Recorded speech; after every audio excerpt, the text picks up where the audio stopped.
For our Newton's Laws lab, we did part 1. Our question was, how will the change in net force with constant mass of the system affect the acceleration of the cart? Introduction. The study subject, which is the cart, has a small amount of friction from wheels and surface, can have weight stacked on top of it, and is pulled by a string connected to a hanging mass. We hope that this experiment can provide evidence that when the net force increases, but mass remains the constant, the acceleration of the study subject will increase. Our claim is that as total mass of the system stays the same, but net force is increased, the acceleration of the cart will rise. Our independent variable is the force of gravity exerted upon the hanging mass.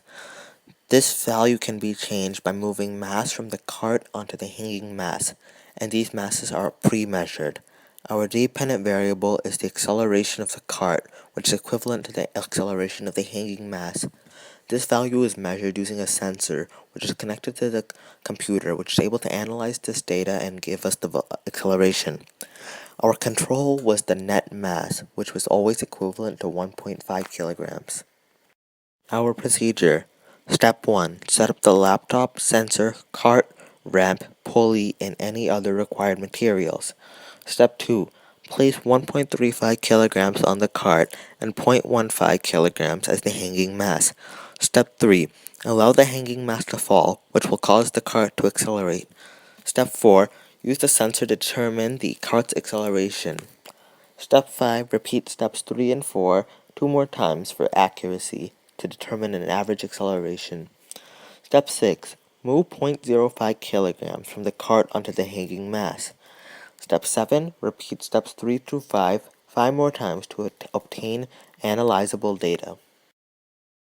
This is the graph of our data. On the y-axis, we have the acceleration of the cart in meters per second squared.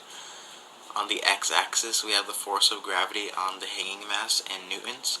So the top line is our estimate line, and the bottom line is our actual line.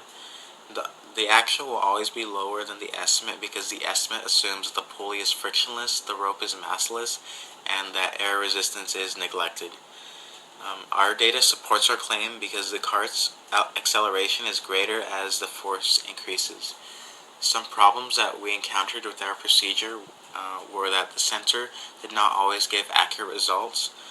Also, we did not always have enough of the right masses to make the desired amount. These problems were resolved by restarting the software or adjusting the angle of the sensor. We also borrowed weights from other groups. Some ways that we will make future investigations involving the study subject would be using different sizes of pulleys and seeing how the size changes the results. Thank you.